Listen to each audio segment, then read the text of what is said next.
এই মুহূর্তে সব থেকে বড় আপডেট, পশ্চিমবঙ্গে ভোটার তালিকা সংশোধনে কাদের নাম বাদ যাবে, কি কি নথি লাগবে এসআইয়ের ক্ষেত্রে, সমস্ত কিছু বিস্তারিত আজকের এই ভিডিওর মাধ্যমে জানতে পারবেন। তো পশ্চিমবঙ্গের ভোটার তালিকায় বিশেষ নিবিড় সংশোধন এসআই নিয়ে নির্বাচন কমিশনের প্রস্তুতি শেষ পর্যায়ে। আগামী বছর রাজ্যে বিধানসভা ভোট, তাই তার আগে তালিকা সংশোধনের কাজ সম্পন্ন করার পরিকল্পনা নিয়েছেন কমিশন। এসআইআর এর চূড়ান্ত তালিকা ধরেই রাজ্যের বিধানসভা নির্বাচন করতে চাইছে তারা, যেমন বিহারে চলছে। তো এসআইআর এর জন্য কি কি নথি প্রয়োজন? ভোটার তালিকা সংশোধনের এসআইআর শুরুর তারিখ ঘোষণার সঙ্গে সঙ্গে ভোটারদের মধ্যে প্রশ্ন উঠছে এবং পশ্চিমবঙ্গের এসআইআর এ কি কি নথি প্রয়োজন, কাদের তালিকা থেকে নাম বাদ যেতে পারে এবং কারা অবৈধ ভোটার, বিহারের এসআইআর এবং পশ্চিমবঙ্গের এসআইআর এর পার্থক্যটা কি, এই সব প্রশ্নের উত্তর কিন্তু আজকে জাতীয় নির্বাচন কমিশন দিয়েছেন। এসআইআর কেন প্রয়োজন? তো প্রতি বছরে ভোটার তালিকা সংশোধনের কাজ করে নির্বাচন কমিশন নতুন নাম নথিভুক্ত করার পাশাপাশি মৃত এবং অবৈধ ভোটারের নাম তালিকা থেকে বাদ দেওয়া হয়। তবে কমিশন মনে করেছে যে ওই প্রক্রিয়া ত্রুটিপূর্ণ নয়। নাম তোলা এবং বাদ দেওয়ার ক্ষেত্রে অনেক গলদ হয়েছে। এসআইআর করলে সব ভোটারের নাম নতুন করে নথিভুক্ত করতে হবে বা করা হবে। এতে নিশ্চিত দুটি বিষয় আমাদেরকে মাথায় রাখতে হবে, কোনো বৈধ ভোটার যেন বাদ না যায় এবং একজনও অবৈধ ভোটার যেন তালিকায় নাম না থাকে। তো পশ্চিমবঙ্গে 2002 সালের শেষবার ভোটার তালিকায় আমূল বিশেষ সংশোধন হয়েছিল। 10 থেকে 15 বছর ধরে গোটা দেশে এই কাজ আর করা হয়নি। এবার দীর্ঘ সময় পর কমিশন পুনরায় এটি করার সিদ্ধান্ত নিয়েছে।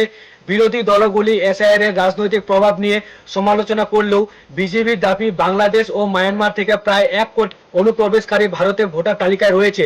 তো তাদের নাম বাদ দিতে কমিশনকে দিয়ে এই এসআইআর করাতে চাইছে বিজেপি। তো দেখুন এসআইআর এর ক্ষেত্রে কি কি নথি প্রয়োজন হতে পারে। তো প্রত্যেকের বাড়িতে এনুমারেশন ফর্ম পৌঁছে দেবেন বুথ লেভেল অফিসাররা। তো সেই ফর্মের সঙ্গে কমিশনের নির্ধারিত 11টি নথি জমা দিতে হবে। তবে 2002 সালের ভোটার তালিকার নাম থাকলে কোনো নথি প্রয়োজন হবে না। যদি 2002 সালে যদি আপনাদের পরিবারের কারোর নাম থেকে থাকে ভোটার তালিকায়, তাহলে আপনাদের কোনো ডকুমেন্টসের প্রয়োজন নেই। তবে ওই তালিকায় বাবা মায়ের নাম দেখানো গেলেই নতুন তালিকায় নাম উঠবে।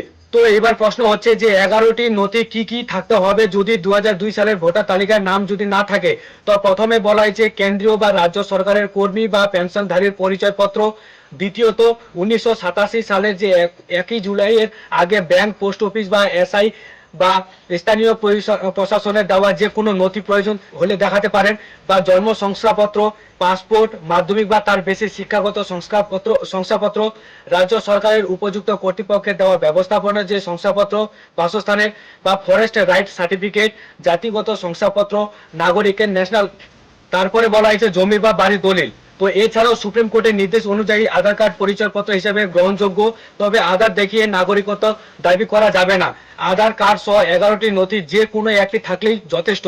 এছাড়াও যে কোনো নথি যদি নাগরিকত্ব প্রমাণ করতে পারে সেটিও গ্রহণযোগ্য। তো এসআইআর ঘোষণার পর দিল্লি থেকে ভোটারদের সফট কপি নির্বাচনীয় নিবন্ধন আধিকারিকদের ইআরও পোর্টালে পাঠাবে কমিশন। এরপর ছাপার মাধ্যমে বিএলওদের মাধ্যমে প্রত্যেক ভোটারের বাড়িতে পৌঁছে দেওয়া হবে এনুমারেশন ফর্ম। তো ভোটারের এপিক নাম্বার বা নাম, ঠিকানা ও জন্ম তারিখ সহ প্রায় 90% তথ্য ফর্মে থাকতে হবে। তো পশ্চিমবঙ্গে প্রায় 7.65 কোটি ভোটারের জন্য 2টি করে ফর্ম ছাপা হবে। তো কাদের নাম তালিকা থেকে বাদ যেতে পারে? তো দেখুন 2002 সালের ভোটার তালিকায় পরিবারের কোনো নাম নেই এবং ভারতীয় নাগরিকত্ব প্রমাণ করতে ব্যর্থ হলে বা কোনো ডকুমেন্ট যদি দেখাতে না পারে, তাহলে কমিশন সেই ব্যক্তিদের নাম বাদ দিতে পারে। বা মৃত ও অবৈধ ভোটার, অন্যত্র চলে যাওয়া বা দুই জায়গার নাম থাকা ব্যক্তিরাও কিন্তু বাদ পড়তে পারেন। তো বিশেষ করে বাংলাদেশ ও মায়ানমার থেকে আসা অনুপ্রবেশকারীরা অবৈধ ভোটার হিসাবে চিহ্নিত হতে পারেন। কমিশনের অনুমান প্রায় 1 কোটির নাম বাদ যেতে পারে। মৃত ও অন্যত্র গিয়ে নাম মুছে যাওয়ার ভোটারদের সংখ্যা অন্তত 75 লাখ। সঙ্গে অতিরিক্ত অবৈধ ভোটারদের সংখ্যা যোগ করলে ওই সংখ্যা কোটি ছাড়িয়ে যেতে পারে। তো নতুন নাম নথিভুক্ত করা যাবে।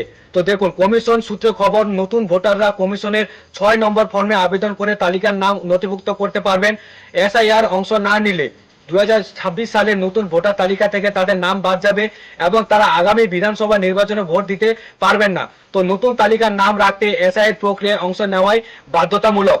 সিও দপ্তরের ওয়েবসাইটে 2002 সালে তালিকা প্রকাশ করা হয়েছে ইতিমধ্যে। আপনারা যদি চান তাহলে ইলেকশন কমিশন অফ ইন্ডিয়ার যে অফিসিয়াল ওয়েবসাইট রয়েছে, তো সেই অফিসিয়াল ওয়েবসাইটে গিয়ে আপনারা 2002 সালের ভোটার তালিকা কিন্তু আপনারা ডাউনলোড করে নিতে পারেন।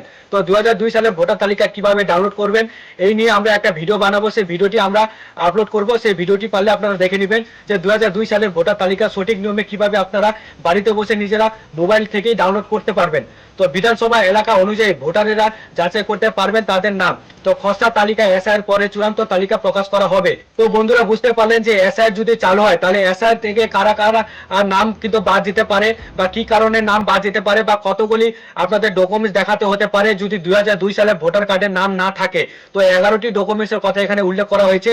সেই 11টি ডকুমেন্ট যদি আপনারা দেখাতে ব্যর্থ হন বা 2002 সালে যদি আপনাদের ভোটার কার্ডের নাম না থাকে কারো, তাহলে কিন্তু আপনারা এই এসআইআর এর কিন্তু নাম থেকে বাদ যেতে পারেন বলে এমনটাই কিন্তু জানা যাচ্ছে।